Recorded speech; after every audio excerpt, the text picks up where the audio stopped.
Pippin, the Tony Award-winning musical from the composer of Wicked, is playing right now at Arlington's Signature Theater. It's an electrifying story of one young man's search for meaning, glory, and everything in between. It's bold, it's beautiful, and it's only here for 11 weeks through July 26th. Treat yourself. Tickets and information at sigtheater.org. That's sigtheatre.org.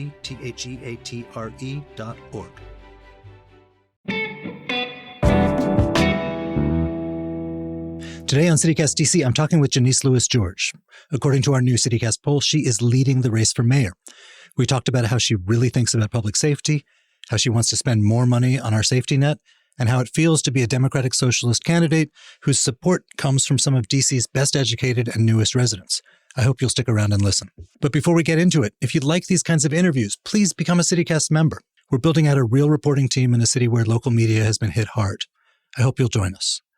It's $10 a month or $100 a year. Listeners get ad-free listening, exclusive members events, and a weekly members-only newsletter. Head to membership.citycast.fm and sign up.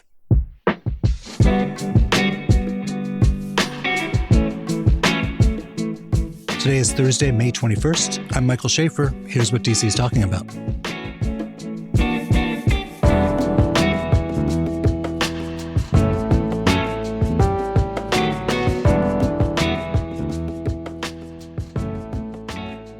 Janeese Lewis George, thank you so much for coming in to talk. Thank you for having me. I'm a fan.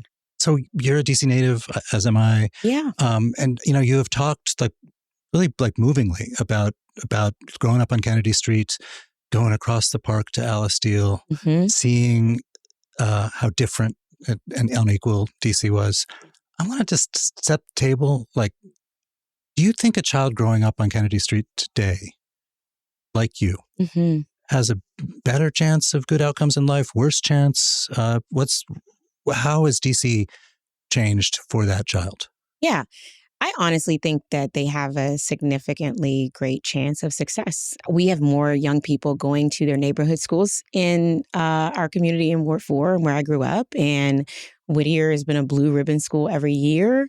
Coolidge and Roosevelt are doing amazing. Our Coolidge students are graduating with associate's degrees from Trinity University before they even walk across the stage and get a high school diploma. We have Ida B. Wells and McFarland. And so I just think we have more opportunities for young people to go to school in their community, right? Truesdale is doing well. Our elementary schools have just excelled significantly.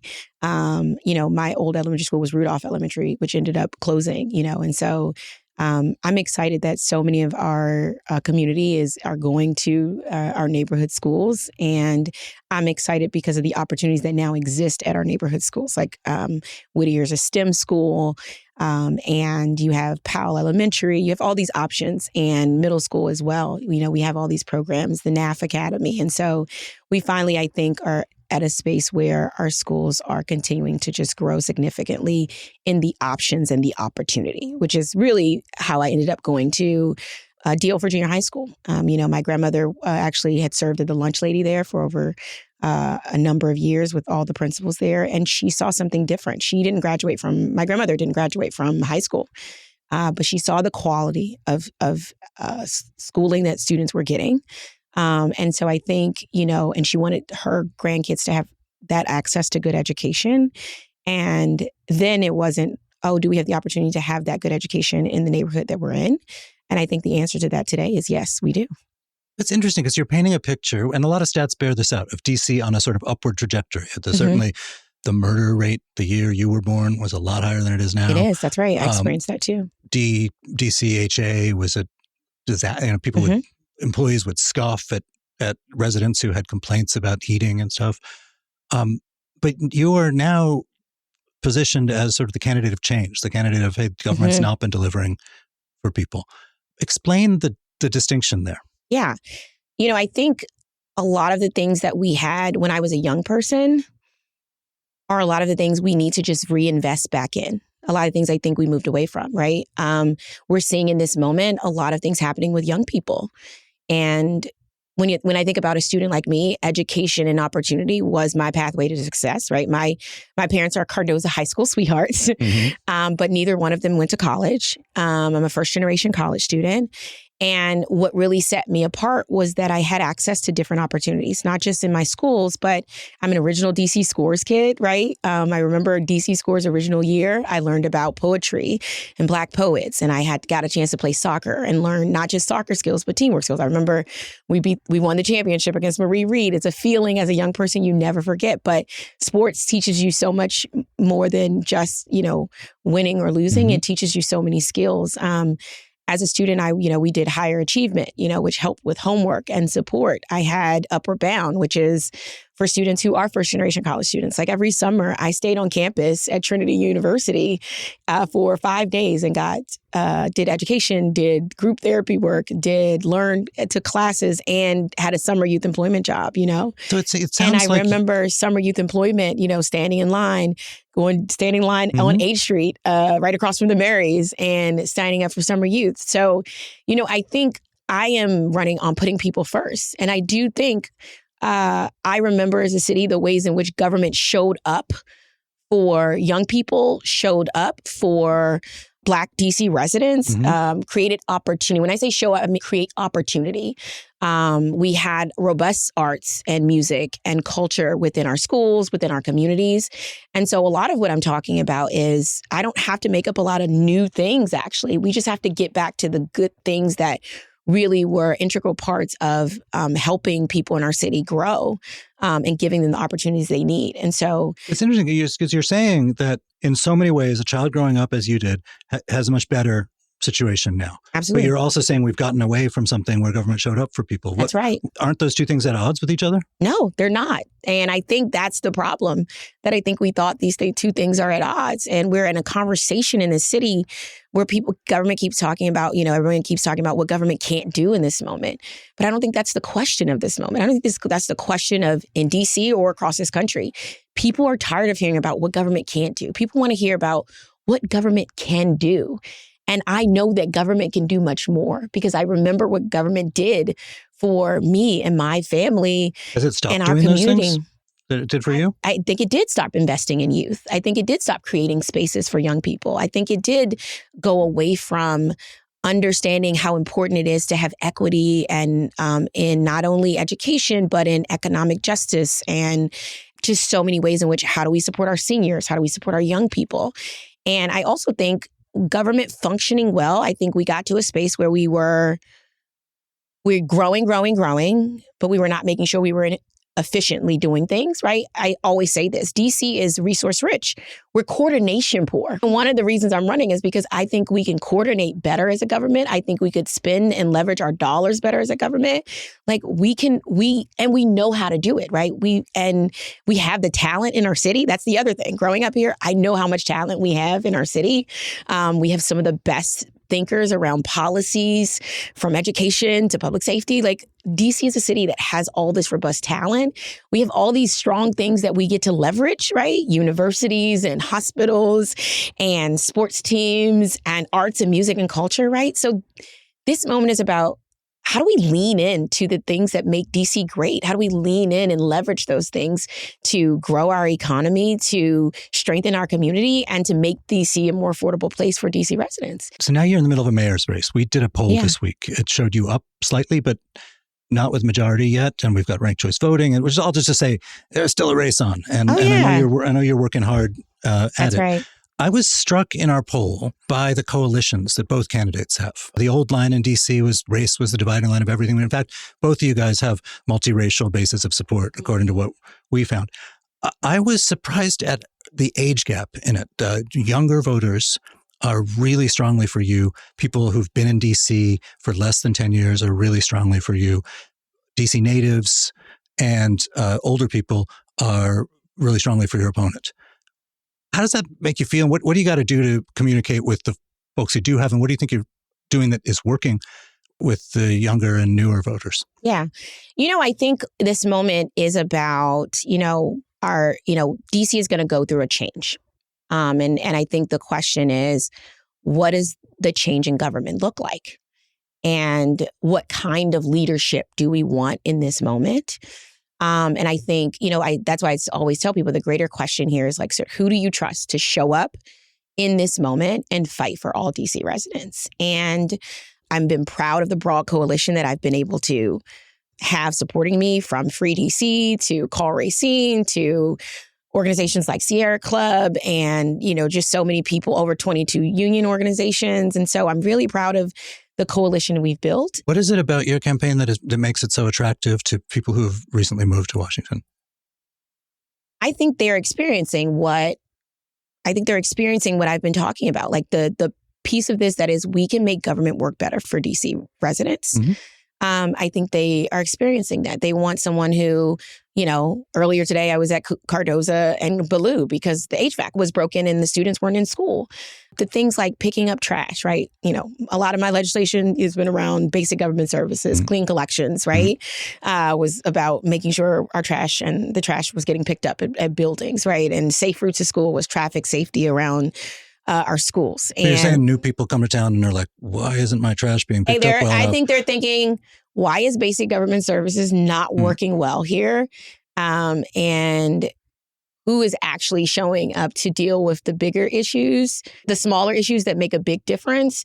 And then who has the vision to look ahead and say, what does the next 50 years of DC look like? And I think many people are excited about leadership that is ready to put people first and believes that government can do more and do better for residents, and not maintaining the status quo is not all we can hope for. We can expect better, we can expect more, and actually government can deliver more. We found a pretty significant divide by income and education too, where people who make more money, have more education, support you pretty strongly. You're a DSA member. I'm curious how that makes you feel, that the place where your numbers aren't as good is lower down the economic scale. What do you got to say to change that? I am shocked, only because, I have been a working families fighter on the council since I got there. Like, everything I do is actually about closing income equality gaps, education gaps, right? The reason I stepped up to run initially is because I felt like DC residents were being left behind. I remember what it was like as a child, and my mom's a U.S. postal worker, right? And I always think my mom did not have time raising 3 kids and being a postal worker to come down to the Wilson building and say how, things were impacting her. And ultimately, ever since I was a young person, like even when I was like a youth mayor, right, I've always said, like, who is advocating for those who don't have the money or the time or the energy or the luxury of advocating? They don't have time to be lobbyists for themselves. And so when I joined the council, and the reason I'm running for mayor was because I felt like those people deserved a voice, because oftentimes their voice can get lost because they don't have the luxury of being down at the Wilson building. And so since I've been on the council, I have been the voice for working people and working families in the city, and not just the voice, but like the person who's been able to deliver those things, right? The earned income tax credit was about putting money in the pockets of working people. When the small things, like when, not small, but big to me, but like librarians in all of our schools. I remember government saying in a $20 billion budget, we can't afford having librarians in our schools. And I thought, what are we talking about? What do you mean we can't have libraries in all of our school? And I remember I sat there all night looking in the budget, scouring, and then finding a space in DCBS's budget that could afford librarians in all our schools. And so I think it's in raising wages for early childhood educators was absolutely rooted in the fact that my aunt was an early childhood educator here in DC and was unable to stay at that job. It wasn't paying her enough, and she had to take care of her grandkids because her daughter unfortunately passed away.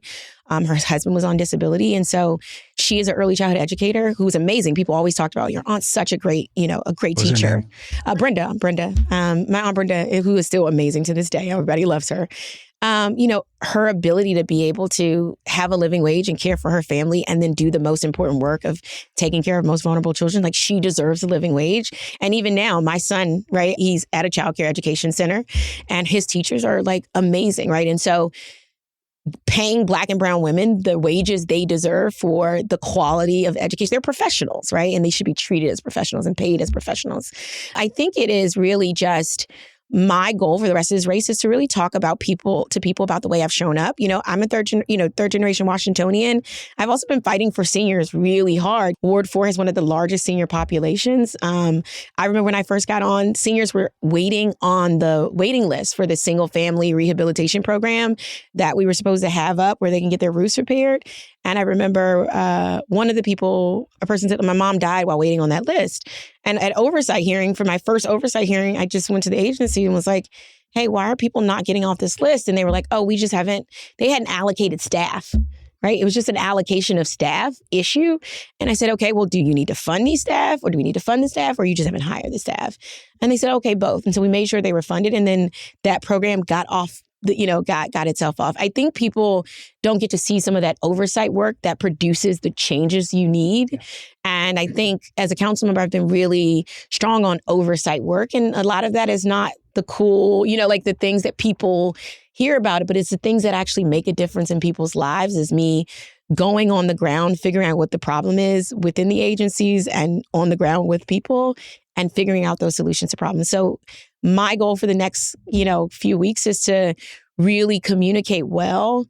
One, that people should not be afraid of change, because the change that I am fighting to bring is one that goes back to a fundamental principle that our seniors believe in, that Black residents in the city believe in, that everyone believes in, which is we can have a government that put people first and invest in our communities.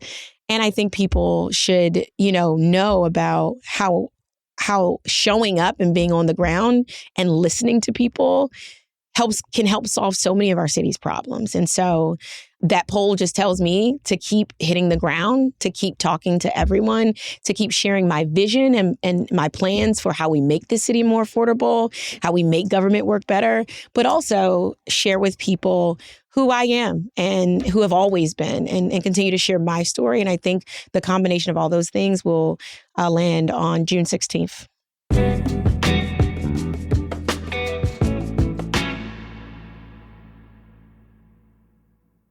In D.C., something is changing.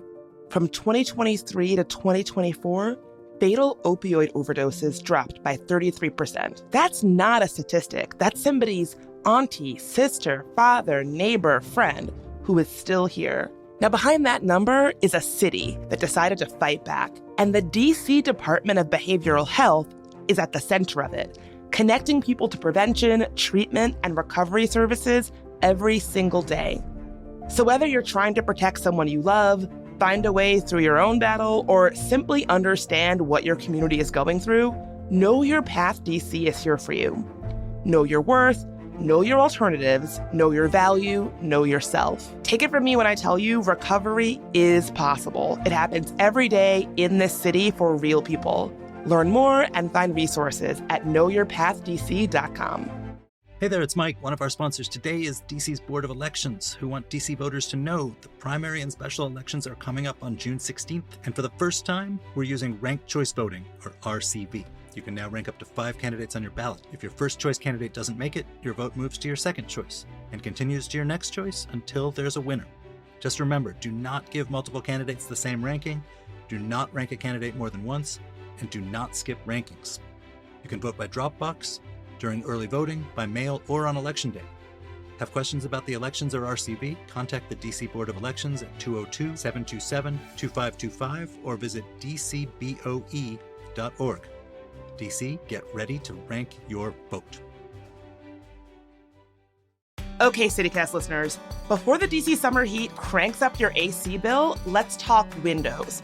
Because old, drafty windows are basically money flying right out of your walls, and Window Nation can fix that. They will replace your windows with custom-built, energy-efficient ones at a price that you will actually love. And here's why we trust them. They have an A+ rating from the Better Business Bureau, a 96% customer satisfaction rating, and over 45,000 5-star reviews. And right now, Window Nation is running their Buy 4, Get 4 free sale, meaning that you could replace every window in your home and get half of them free. Honestly, it's one of the smartest investments you can make. But this sale ends soon, so do not wait. Schedule your fast, free consultation today at windownation.com. I want to talk for a second about crime. It's an issue that's been grabbing a lot of headlines and driving a lot of worry among residents of the city when they feel unsafe. Right now, one of the issues in that conversation is about teen curfews. They are, according to our poll, like pretty overwhelmingly popular. And the majority of your council colleagues voted for them. You have been against them. And I imagine like a political advisor would say, like, why don't you just give them on this? Why do you think they're a bad idea? Yeah. So as a former prosecutor, I understand that we have to use various tools, and I think what happened at Chipotle was absolutely unacceptable, right? And I think when kids are doing these teen takeovers and they're leading to violence or destruction of property, it is absolutely unacceptable. And I think we as a city have to do more to prevent these things from happening. And I also believe that, young people have to be accountable for actions when they take those type of actions, right? And I voted for curfews in the past, right, as a tool. So I'm not totally against them. What I have been saying is, as an executive and as a leader, you have to make a decision about which tools you implement and when you implement them. And I feel strongly that the implementation right now is very dangerous. And that's because I've been on the ground, right? Not for like a photo op or a press conference. I went down to Navy Yard because I wanted to just see what was happening just on a day, just like everyday basis. We have federal law enforcement who is, right? Like DC can't stop them enforcing juvenile curfew. And these agents, right? Trump's troops and the ICE agents and HSI. I even one time seen like IRS police, which I never even knew there was like IRS. Maybe the kids are delinquent in their taxes. Police, right? I was like, what are you doing here? That was the first of my time. So my point is this, right? You got to choose when you use your tools. And if you have these different federal police departments and agents in our city, they are not trained in de-escalation. We know that. We know that they are not accountable to the council or government. There's no oversight over them.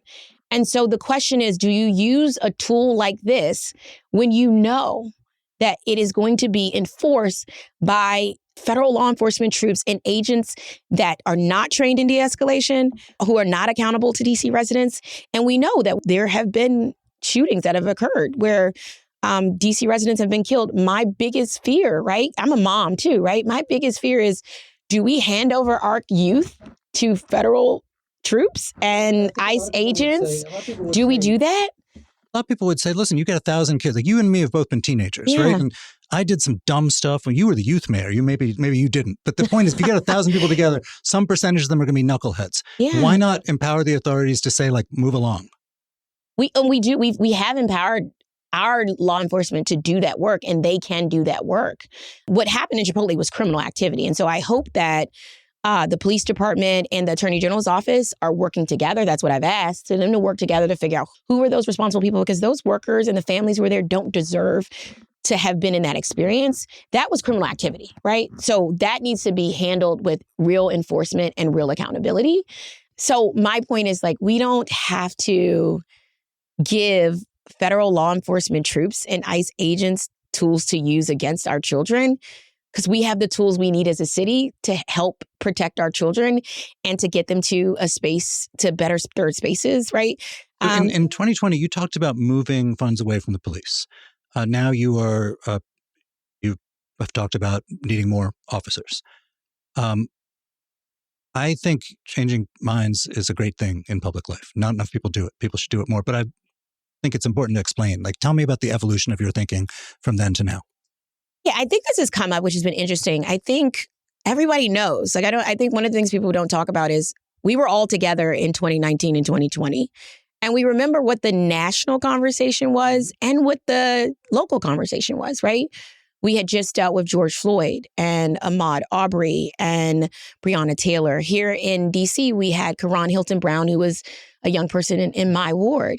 And actually, we had gone of 10 years of seeing on TV Black people particularly being killed on camera, and there being no indictments or no accountability, right? I remember Tamir Rice hits me the strongest because that was a young kid who was on a playground by themselves.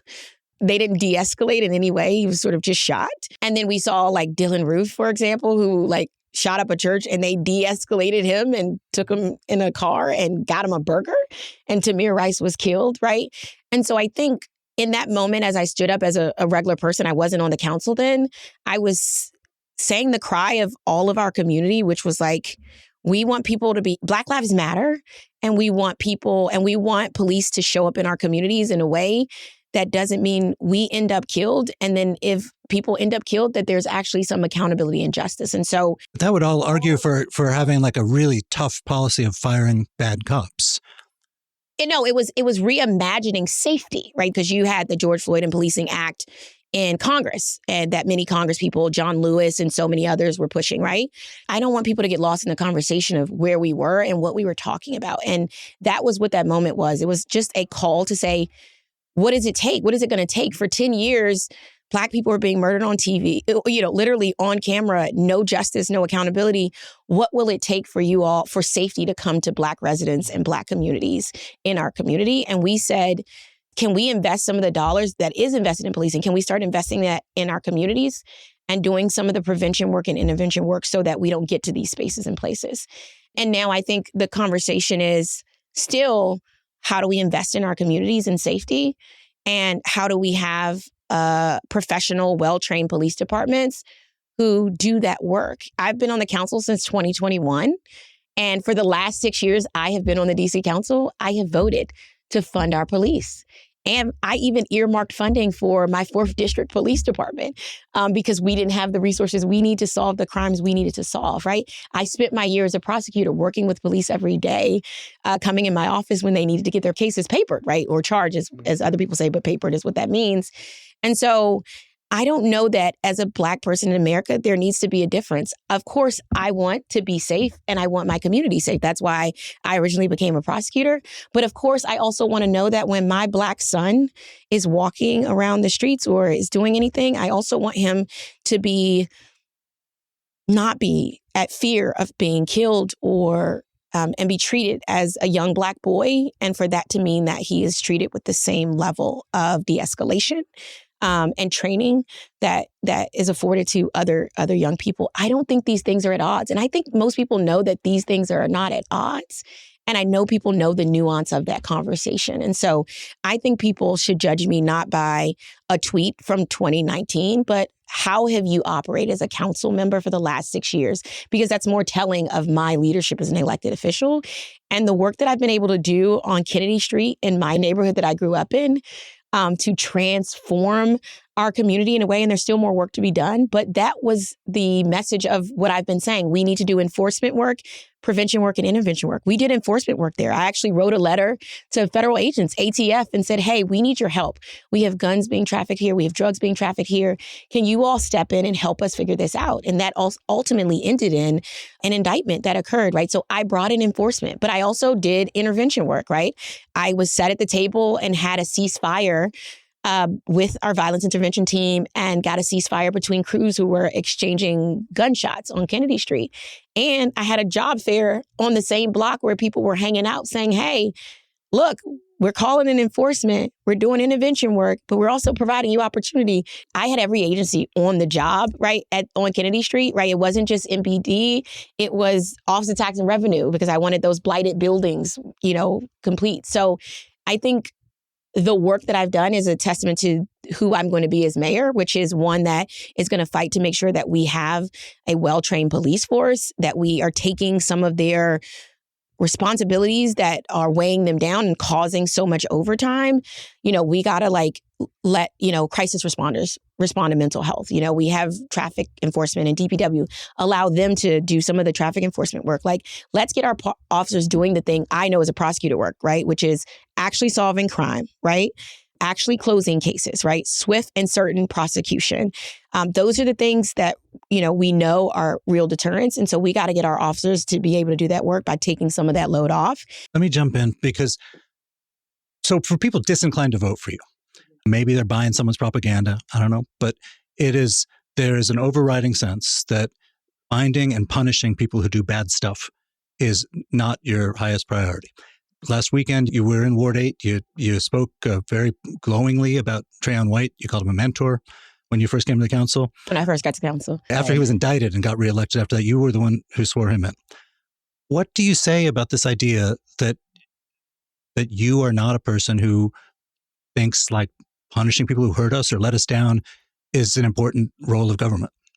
I honestly just think it's ridiculous. I spent my career as a prosecutor prosecuting the most serious crimes. I'm the only candidate who's actually prosecuted serious crimes here in DC, from robbery to armed carjacking to actual murder, right? So I had to see the scenes of crimes. I've had to prosecute those cases. Like, my job was holding people accountable. So of course I believe in holding people accountable. And as mayor of DC, that is what's going to happen. And we need a more efficient government to hold people accountable, right? That's why I've been talking about making sure our crime lab is accredited, right? And I also have had the ability to see the transformative work we can do when we do that work. So I think that's the case. I went to a Ward 8 community event, and after the Ward 8 debate, the Win Faith debate, which my main opponent, Mr. McDuffie, didn't show up to that debate. And then some Ward 8 residents said, will you come over to the park and talk with us because we want to hear from you? And I think people said to me, we need a mayor who also wants to show up for Ward 8 residents and listen to them. And so that's what I did. I went over there to listen to them. And in this budget right now, I am working with the Ward 8 council member to try to deliver for Ward 8 residents. He is the Ward 8, council member. And so what I'm saying is I'm going to be a mayor that holds people accountable. That's what I've done. I actually know how to do it because of my career as a prosecutor, and also the tangible work and results I was able to get on Kennedy Street in Ward 4 and across Ward 4. And I have a plan for how we're going to do that, like how we're going to strengthen enforcement, how we're going to do the work we need to do around intervention and prevention. And every agency is going to be tasked with public safety. And I think that is so critical and so important to task people with that, right? And some of the prevention work we know is important, right? Like addressing chronic absenteeism, we know is important because we know there's a direct correlation to chronic absenteeism and young people participating in crime. So I will just say that I want people to understand that the safety of every DC resident is a non-negotiable for me. And it always has been, and it always will be. And I think one of the most telling things I say to people is, as a mom, my son is in childcare, and every day, they go outside and they have to, they walk the block, and I say, one of the scariest things is that when my son is out walking the block with his early childhood educators, I have to feel like he's not going to get hit by a stray bullet. And I have to feel like he's going to be safe, and also have to feel like his educators are going to be safe as well. I mean, wouldn't the answer to that be take the people who are most likely to cause the stray bullet because they are committing offenses already? Absolutely. And make it easier to put them away for longer? I think what the answer is we do know that there is a small group of people who commit the majority of crimes. We also know high crime areas, and we know high crime individuals. We absolutely, as a city, can address that. Building Blocks program was one that I believed in. Linda Harley-Hopper, who was the director of gun violence, was putting it forward. It was one of the programs I was excited for the city to do, and then they had just abandoned it after 6 months. So yes, you're right. If we can identify those individuals and ensure that they are held accountable, which means arrested and prosecuted and off our streets, and if we can stop the funnel of guns coming into our communities, and if people know that our police department is going to follow up on cases and actually solve cases, yeah, of course we can deter crime that way. And that's what my plan is to do. It's what I've done, and it's what I'm going to continue to do. Let's talk about affordability. This has been central to your campaign. And you have proposed a lot of things that I think are daycare, as you know, from being a parent of a young kid, as I remember from being parents of young kids, is really expensive here. It's a nightmare. You've proposed things that will help make that affordable. You have proposed expanding the safety net in various ways to deal with this. And according to our poll, like 78%, I think, of people are happy to see the safety net expand, even if it means paying more taxes. But for people disinclined to vote for you, and I'm just bringing them up because I think they're the folks you probably want to talk to, their response is, Janeese is going to bankrupt the city, that we're in a place where jobs are going away. The main industry of the city has shed enormous amounts of jobs in the last year. We do not have the luxury that we did some years ago of being a booming city that everyone wants into, because our big employer has been firing people willy-nilly. Balance this for me. The desire to expand the safety net versus the need to maintain the city's solvency, because that could lead to home rule going away. Yeah, I'm glad you asked this question, because I think it's important for people to understand that my affordability plans are ones that is rooted in not having to tax the working people, middle class residents of this city, absolutely, we should not balance our budget on their backs. And no, we should not solve our problems on their backs, because then we're not actually solving their problems, right? And so what I have proposed around universal access to childcare is a plan in which no family has to spend more than 7% of their income on childcare.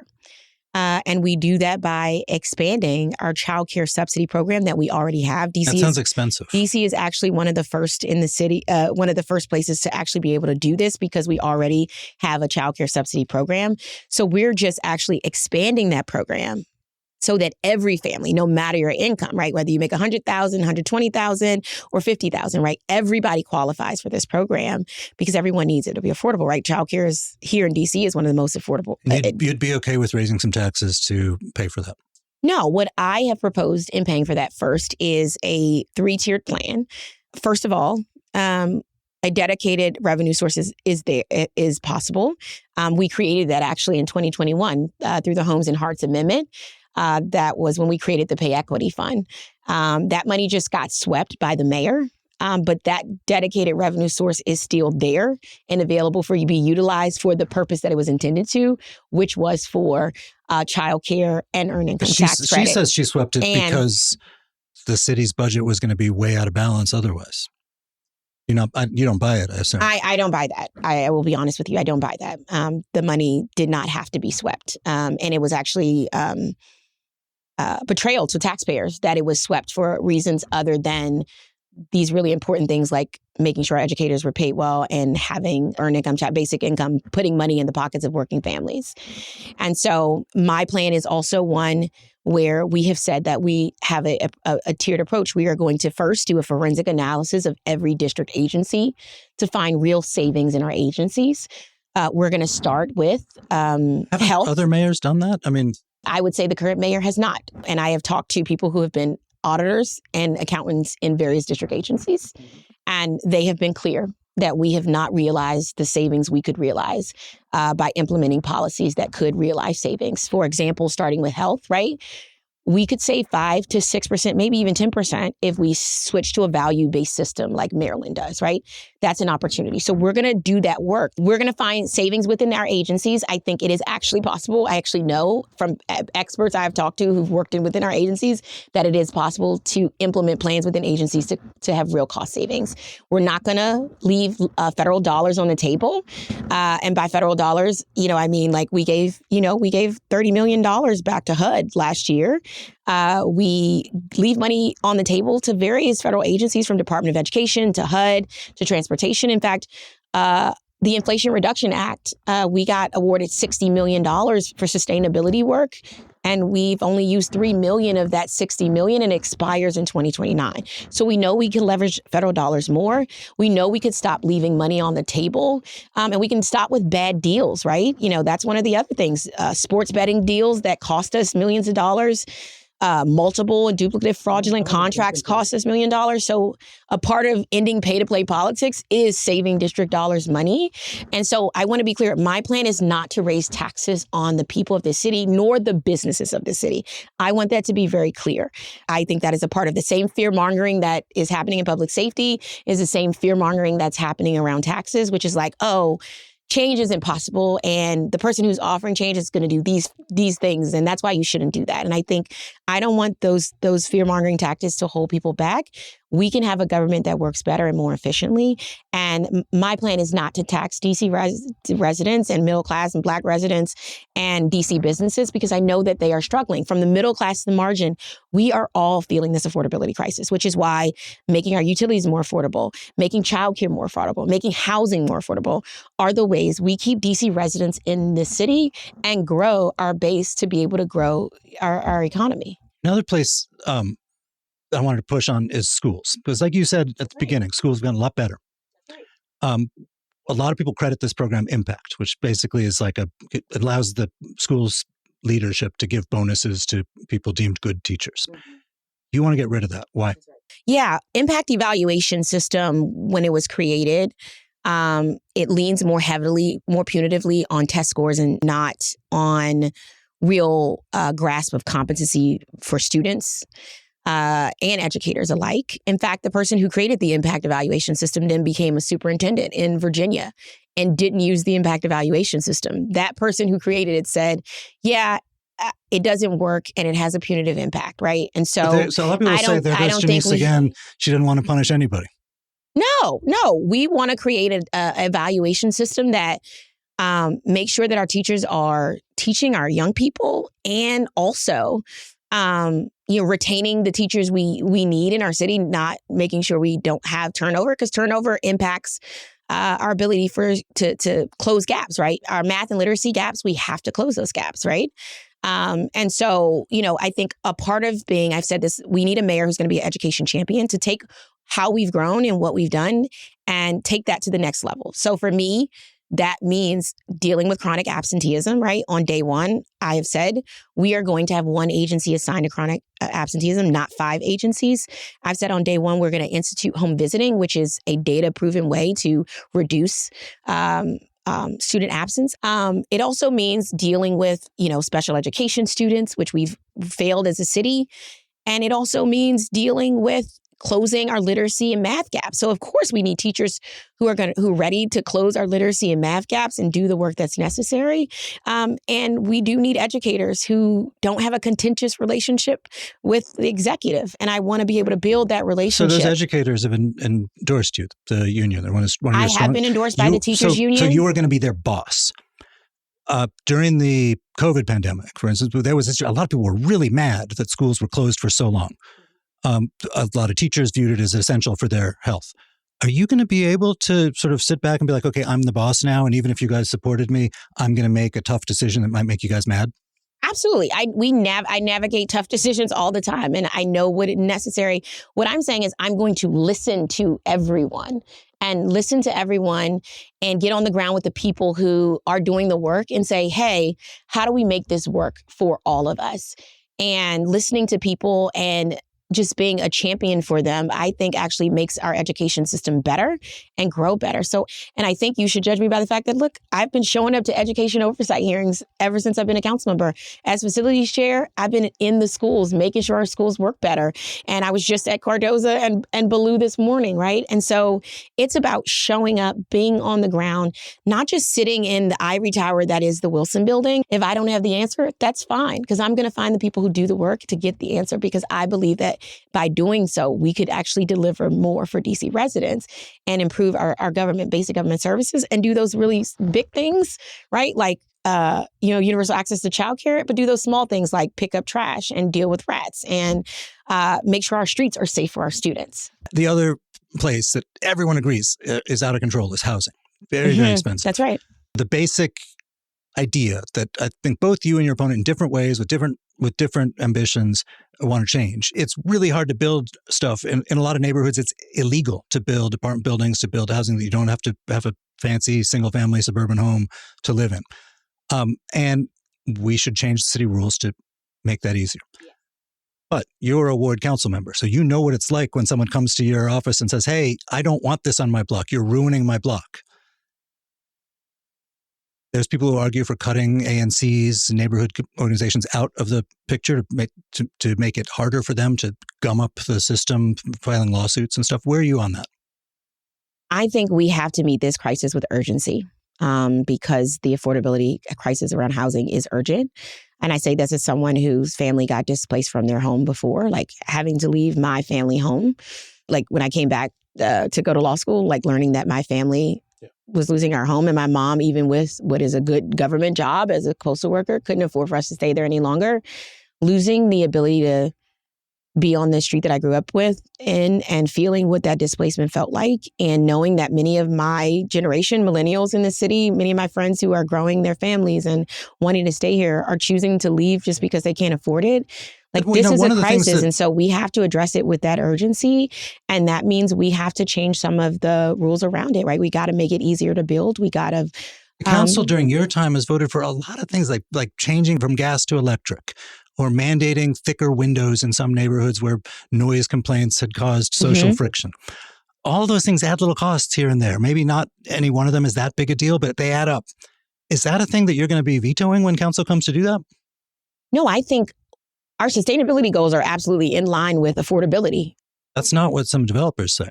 If we use our sustainability dollars and actually made sure our government buildings could meet and get as close to net zero as possible, we would be saving millions of dollars on the high utility bills we're getting. We would be saving millions of dollars on the output of our buildings across the city. But it would still be more expensive to build an individual building. I realize that what you're saying is that the residents of those buildings in the long term would pay less, but the builders, the people who are trying to get in here and get some shovels in the ground, are saying that it's too expensive here. I don't think these things are at conflict, right? We can do some of the rules that we know are holding people back, right? The parking requirements is one of the reasons people don't want to build, because building parking under housing costs a significant amount of money, right? And so when a neighbor comes and says like, man, I can't park on my block anymore because of that building that you guys approved, what do you say? I say, we have reliable transit, because I've been focused as a mayor on reliable transit and having, dedicated bus lanes that allow for you to use the metro. I say we have a metro system that we've built in, and we want more people getting out of their cars and utilizing our public transit system and other modes of transportation. And I say the benefit is that you want a government that works better. And if you want a government that works better, a part of it is having people who are vested in that government, meaning government workers being able to afford to live in this city. I think about the fact that even during snowstorms and things of that nature, many of our government workers actually had to stay in hotels because they lived too far to come back after working 12-hour shifts to be able to come back and do that work. So it's to everyone's benefit for us to create affordability.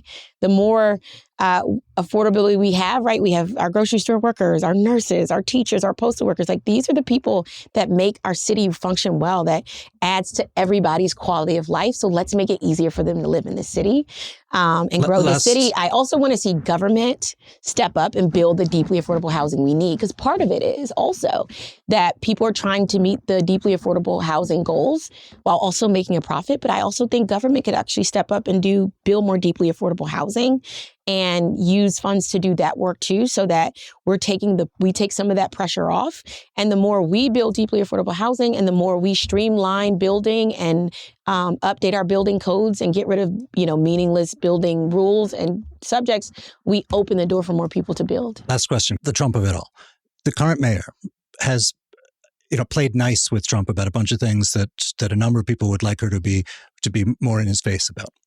Her argument is, it's worth it to rip up a Black Lives Matter mural or something because it's going to allow us to hold on to what home rule we've got left. That is her theory of the case. I do not think that's your theory of the case. Can you tell me your theory of the case? I'm a daughter of the district, as you know, so preserving statehood and DC's autonomy and fighting for DC statehood are going to be paramount. I do not think complying in advance is the best strategy. I think that we can have a real inside-outside strategy where we are using every legal tool we have to fight back with Attorney General Brian Schwab as a real partner in the work. It'd be like good cop, bad cop. You'd be nice to Trump and he'd be tough. No, we would make a strategic decision. Hey, when do we want to go to court to, file an injunction or say, this is overreach and stop the bleeding, that the Trump wants to put in place. And we've done that, right? When the federal government tried to take over our police department, we went to court and we were successful, right? When they were trying to extend more armed troops here in DC, right? We went to court and what would you have done that Bowser didn't do? Build relationships in Congress. I know that. Me and my colleagues have been walking the halls of Congress ourselves. And the number one thing I hear from elected officials in Congress is this is the first time we are hearing from elected officials in D.C. You're talking to Democrats when you go up there? I'm talking to Democrats, right? And I can give you an example. My team, they met with Vindeman in Virginia. And was like, why do you keep voting against D.C. and with Republicans? And he said to them, well, I am in a purple jurisdiction and sometimes I got to vote with Republicans. And I just didn't think my vote against DC was consequential.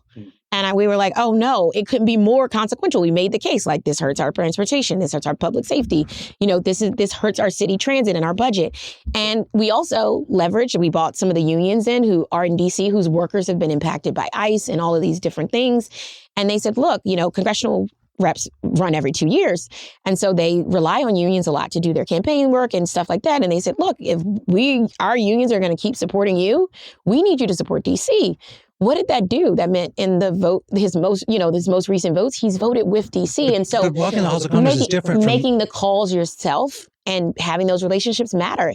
Even Hakeem Jeffries told that to us as council members. He said, you all, when Republicans are telling a story about DC in Congress, it is not their jobs, right? The Democrats, their job is to serve their constituents. It's not their job for them to seek us out and get the information. It's our job to give the information to them, to fight back against these Republican narratives and to know the truth so that we make sure that we are filibuster proof in the House and in the Senate when they're trying to overrun our laws. So building the leverage in Congress, we have not done. I guess I was trying to ask what you would have done differently from her in terms of how you deal with the Trump administration and the Trump people. I would come to the table with more leverage and say, look, I had the conversations in Congress, right? I feel strong coming into this conversation to say that, hey, I know where my votes are, right? I know that I have Democrats who are going to stand with DC in this moment and not allow you to overturn DC laws and not allow you to do these negative things. And they've been solely focused on Comer and the president and not on Democrats and not on purple jurisdiction Democrats. I think that's an area where we have the ability. We haven't gone in the room with Attorney General Schwab and our AG's office to say, here's our attorney. He's here to help us negotiate and come out with something that benefits us. I also think that Trump wants to build. It's clear that, he's doing work around, National Park Service land and all these things. We want to give him opportunity to build the things on federal land we need to build, like Union Station, which offers us the opportunity to create jobs and make this a real regional transit system that brings about jobs and retail and allows us to have space. So we find the things we can have common ground on, right? I want people to know that we're going to try to find the things we have common ground on. Growing our city, building and doing those things is great, but you got to have some leverage when you go in a door in any negotiation. And I think the legal tools that we will be able to utilize and the relationships we build in Congress are the leverage we need. And ultimately, I think it's the smartest thing we can do because building those relationships in Congress, and I'm talking about having an executive office and mayor with a real federal affairs office, not just one person and not just going to caucus happy hours, but a real office that's really building those relationships, because that's the relationships we're going to need to make the case for DC statehood ultimately when we can fight back and win the House and Senate and the presidency in the future. Councilmember, thank you so much for being here. Thank you so much for having me.